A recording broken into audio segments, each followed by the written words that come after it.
Hello, folks. Top Gun here. I got a good one for you tonight. Alright, so, standard warning I'm not a financial advisor. This is for entertainment. I do mood math. I'm a college dropout, and I just found out there was a difference between Bitcoin and Ethereum back in November.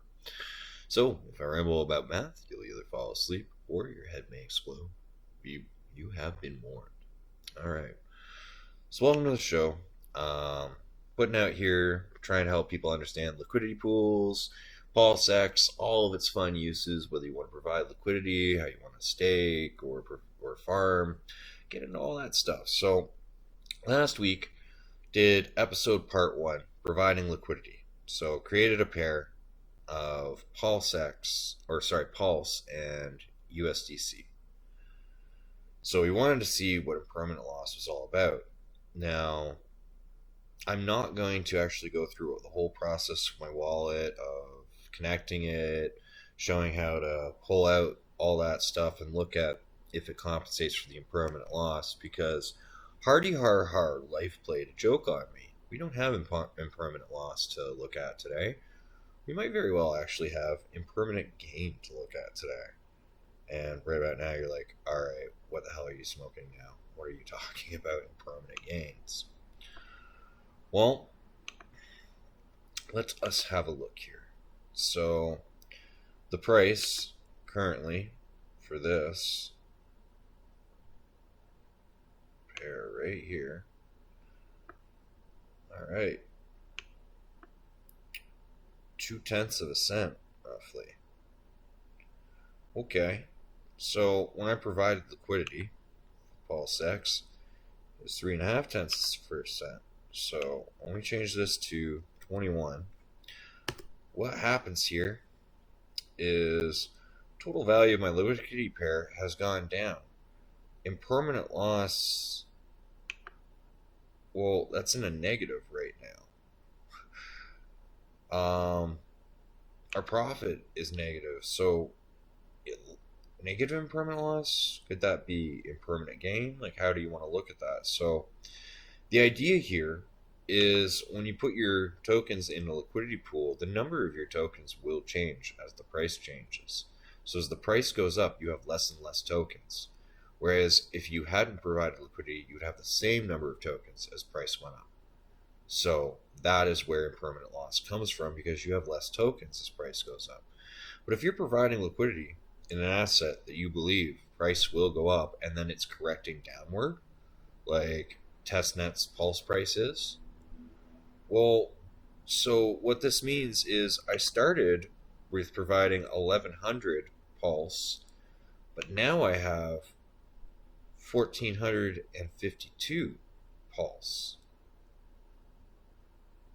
So literally, like, USDC went down, which I wasn't expecting.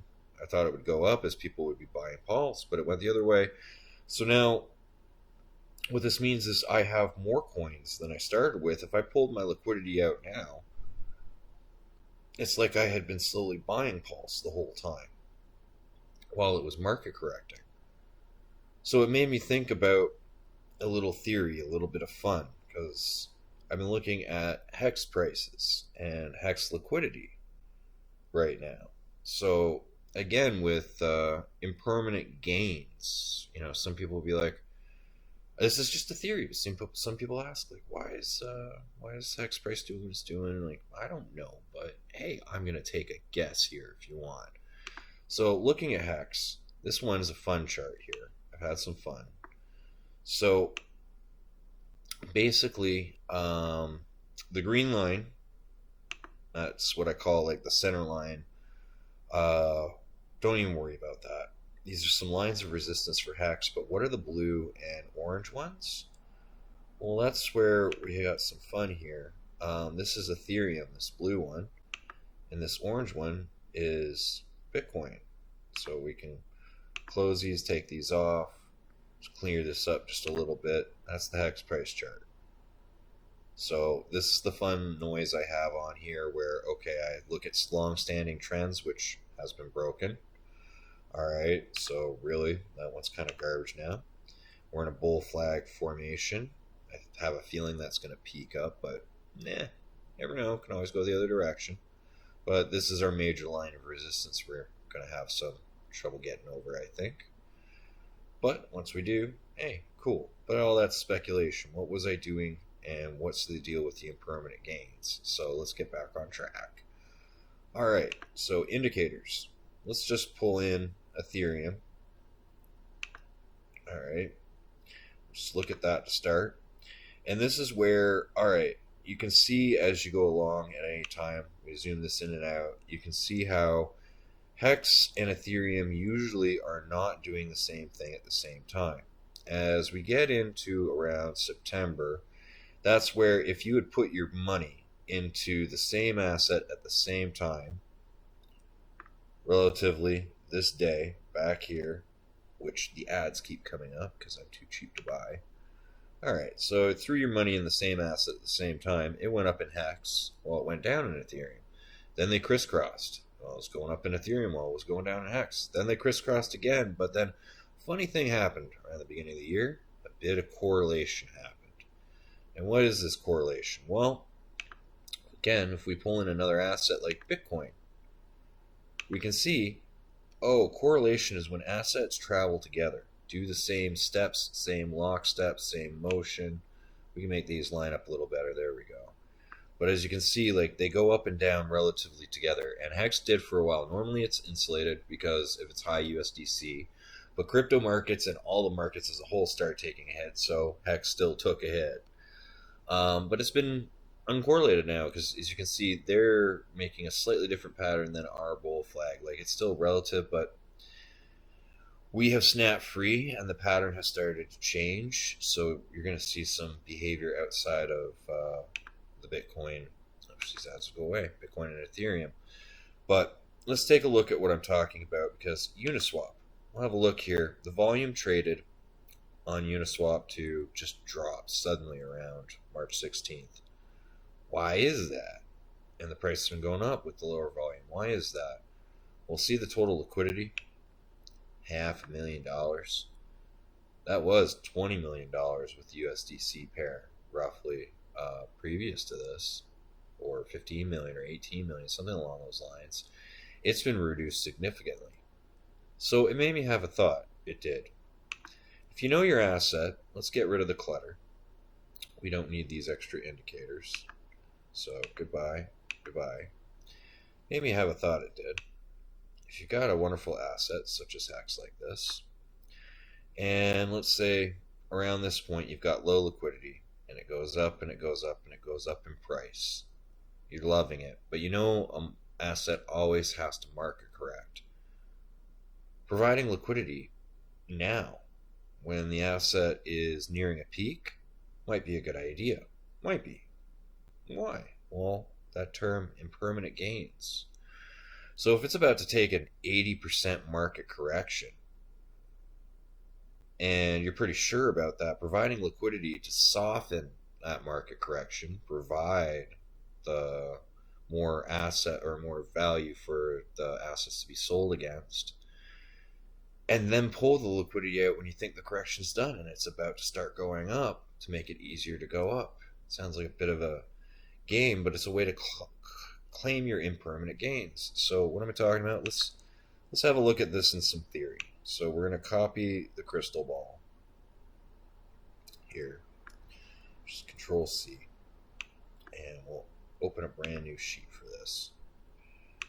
Control V. All right. So what we're going to do is we're going to play a hypothetical game here, and we're going to say this is Hex, and this is Hex.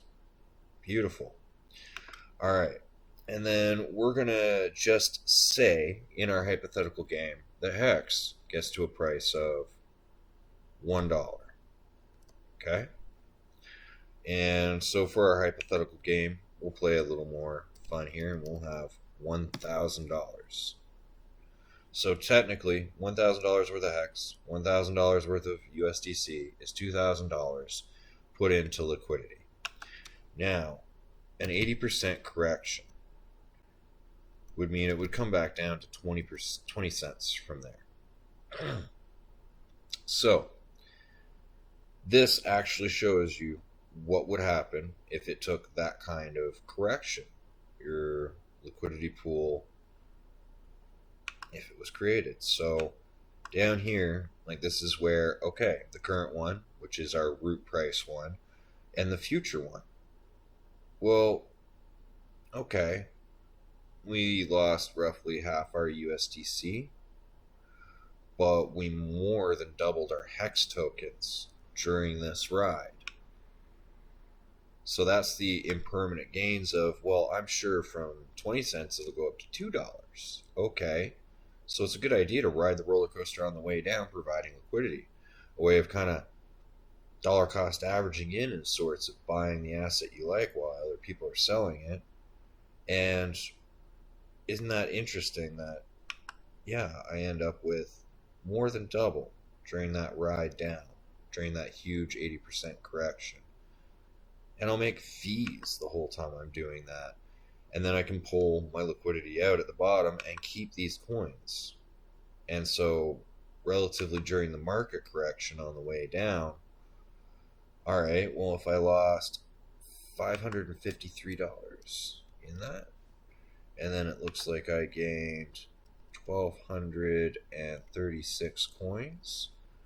Okay, so all I have to do is divide the value. I should probably put in equals the value divided by the number of tokens.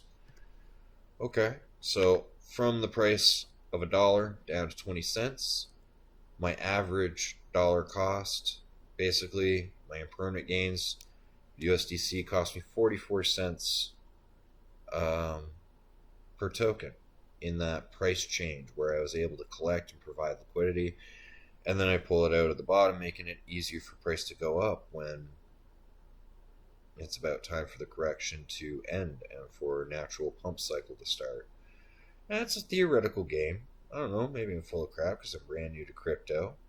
But I think that this is pretty interesting. Alright, yeah.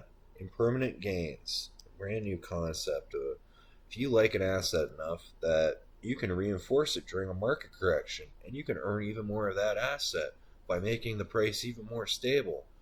And then when the price is going to start going up, you pull that liquidity to keep your asset you gained and make it even easier for the price to go up. I don't know, it sounds kind of like a win-win to me. Maybe this is the games whales play. Maybe it's why it's fun to have voting rates in PulseX. Maybe I'm wrong. So, anyways, this is a little bit of fun for providing LP math. I'm going to call this one impermanent gains, and we'll still come back and look at impermanent loss and whether providing incentive token and all that jazz is actually good for the PulseX or Pulse price. Because I want to actually see, hopefully, testnet, the price will go up on testnet, and I can look at this better. Or maybe I'll just pull it out and repair it at a lower price. And we'll try again to look at how many incentive tokens I've made over the market trade value. Or I can even pretend and invert this. So whatever it went down in price, I'll just pretend it went up in that price. So instead of a permanent loss, we'll call it So instead of an impermanent gain. That's right, because we had that little backwards today. So yeah, we'll take a look at this again next weekend. But for now, the thought is ask the crystal ball about potentially impermanent gains.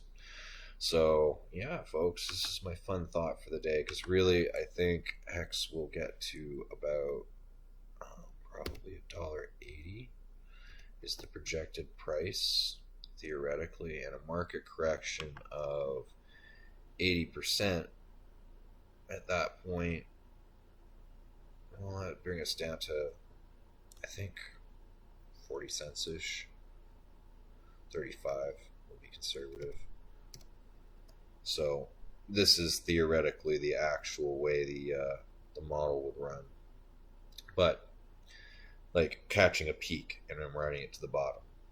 So this is again just theory math, just an idea that, hey, swimming with the whales, I might be doing this already because liquidity has dropped. That's pretty cool.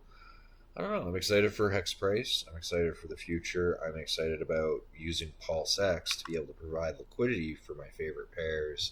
And me too get to ride the roller coaster on the way up and on the way down by buying what I like and then enjoying the price going up, and it looks like it's going to come down, providing liquidity to get even more of it. Oh, I think that's the game I want to play. I don't know. Maybe it's a good game. Maybe I'll get wrecked. I'm new. I'm sure I'll get plenty of comments. Anyways, thanks for tuning in and hearing me ramble. Yeah, I am not a financial advisor. Have a great night.